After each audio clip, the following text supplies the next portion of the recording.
Bismillahirrahmanirrahim. Assalamualaikum warahmatullahi wabarakatuh. Alhamdulillahi rabbil alamin. Hadana lihada wa ma kunna linahtadiya laula an hadanallah. Asyhadu an la ilaha illallah wahdahu la syarika lah. Wa asyhadu anna sayyidina wa nabiyyana Muhammadan abduhu wa rasuluh.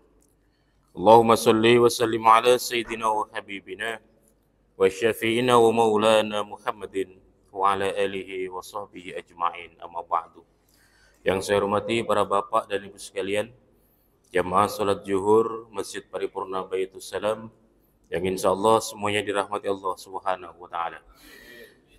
Syukur kita panjatkan kehadirat Allah, salawat dan salam kita aturkan kehadiran junjungan kita Nabi Agung Muhammad sallallahu alaihi wasallam. Para hadirin sekalian rahmati Allah, kita lanjutkan kajian kita kitab Tijanud Darari.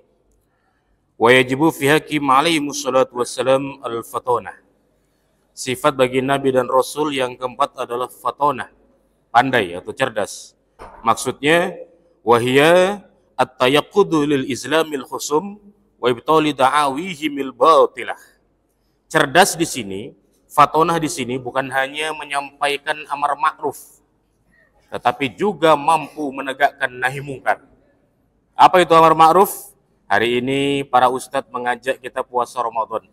Hari ini para ustadz ngajak kita sholat berjamaah, ngajak baca Quran, ngajak infak dan sedekah. Itu adalah amar ma'ruf. Dan ini dakwah yang paling mudah untuk dilakukan, siapapun bisa melaksanakan. Tak ada resikonya di sana. Tetapi ketika menegakkan nahi mungkar, ini belum tentu para asatid, para da'i berani menyampaikannya. Satu contoh, di Masjid Baitus Salam, di sebelahnya mungkin ada perjudian. Ini satu contoh. Ada perjudian yang dilakukan di sana, entah apa bentuk judinya. Lalu pengurus masjid dan jamaah mengatakan, mari sama-sama kita datangi, kita tegur mereka. Ini nahi mungkar. Tapi sebagian mengatakan kalau nanti ditegur akan terjadi ramai, akan terjadi keributan. Dan Islam tidak mengajarkan keributan. Ini tidak benar. Yang namanya nahi mungkar tentu ada resikonya, sebagaimana yang diberikan oleh para nabi dan rasul. Dan Nabi dan Rasul mereka fatonah bukan hanya amar ma'ruf tapi nahi mungkar. Seperti baginda Rasulullah SAW, apa yang harus disampaikan beliau sampaikan. Dan nabi-nabi juga yang lain. Satu contoh seperti Nabi Ibrahim alaihissalam. Bahkan ia menentang orang tua kandungnya yang menciptakan berhala menjadi sesembahan masyarakat di sana kala itu. Dan akhirnya beliau dihukum.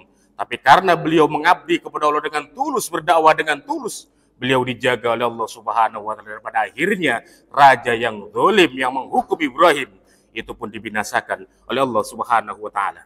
Dan bahkan Nabi Zakaria alaihi salam dan Nabi Yahya putra kandungnya alaihi salam karena menegakkan nahi mungkar, waktu itu seorang raja yang bernama Herodus, ia ingin kepada Nabi Zakaria dan Yahya untuk melegalkan nikah dengan keponakannya, dengan keponakan kandung. Padahal ini melanggar syariat Islam, melanggar syariat agama. Tak boleh. Tapi diperintahkan mereka untuk melegalkan. Apa yang mereka katakan, lebih baik saya mati daripada harus menentang hukum Allah, kata Nabi Zakaria dan Nabi Yahya. Berani mereka nahi mungkar, bukan hanya amar ma'ruf. Akhirnya mereka dikejar oleh tentara Raja Herodus. Dan pada akhirnya Nabi Yahya alaihissalam meninggal dengan cara dipenggal kepalanya. Dan Nabi Zakaria pun wafat di dalam sebuah pohon yang digergaji pohonnya, yang ditunjuk oleh iblis laknatullah. Dua nabi tersebut, dua rasul tersebut mempertahankan nahi mungkar sampai harus dibayar dengan nyawanya. Dan yang imam kita, mazhab Syafi'i, Imam Syafi'i radhiyallahu ta'ala, beliau usianya baru 50 tahun. Tak muda juga belum terlalu tua. Karena mempertahankan akidah beliau saat itu. Akhirnya ketika beliau pulang dari mengajar, Imam Syafi'i rahimahullahu ta'ala wafat dikeroyok oleh orang-orang yang tidak dikenal. Beliau dipukuli, beliau dipijak, diinjak-injak. Sampai akhirnya Imam Syafi'i, imam kita, meninggal dunia. Karena mempertahankan nahi mungkar. Itu sebabnya di negeri kita ada LGBT yang sedang diperjuangkan oleh orang-orang HAM dengan alasan hak asasi manusia.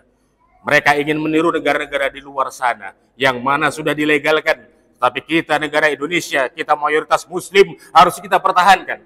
Ini adalah nahi mungkar, apapun konsekuensinya kita harus lawan.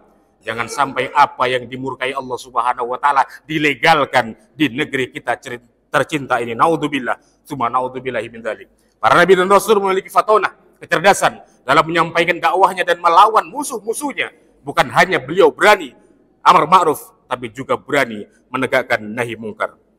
Selanjutnya, seperti contoh qaulihi ta'ala, ayat hujjatu Ibrahim tadi sudah sampaikan, dan Nabi Nuh alaihissalam Allah berfirman, ya Nuhu qad jadaltuna fa'aksarta jidalana.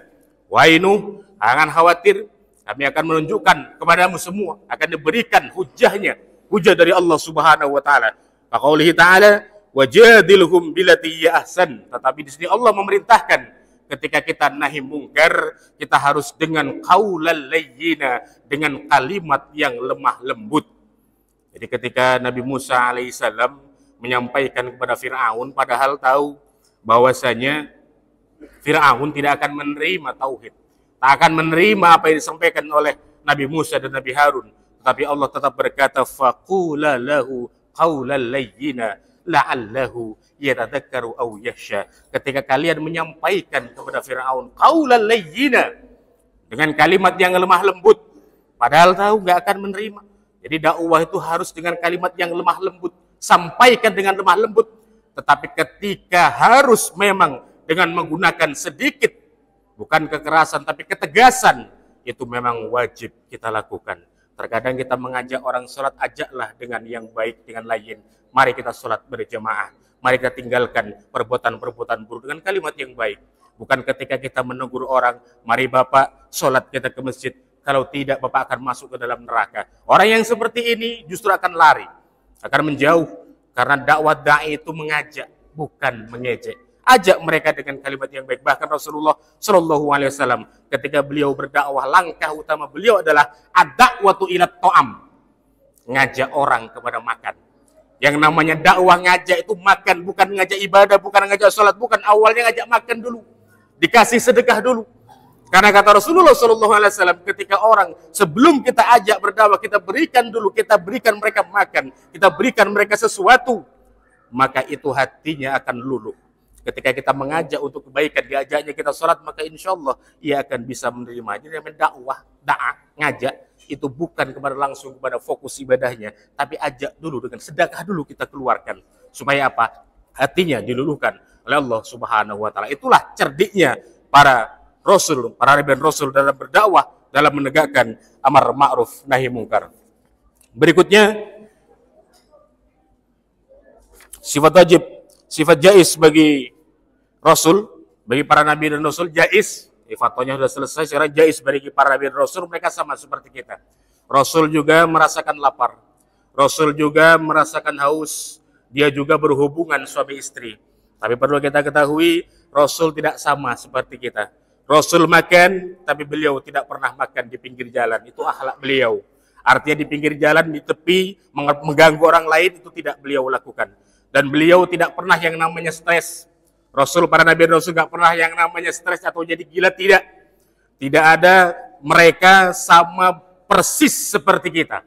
Yang samanya hanyalah mereka juga makan, mereka juga minum, mereka juga tidur, dan mereka juga sakit sama seperti kita. Tapi sakitnya para nabi dan Rasul tak sama dengan sakit seperti kita yang sampai kronis, sampai parah.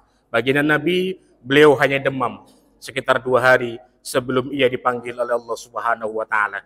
Karena demam, beliau katakan penyakit demam yang menimpa kita ini akan mengurangi dosa-dosa kita. Saat demam, beliau berpesan kepada para sahabat-sahabatnya, bahwasanya tak lama lagi saya akan menghadap Allah, maka peganglah Al-Quran dan peganglah sunnah. Sunnah di sini bukan mutlak sunnah saja, tapi ada sunnah yang memang dikaitkan dengan ijma, juga dengan qiyas yang memang tidak ada sunnah yang tidak secara detail.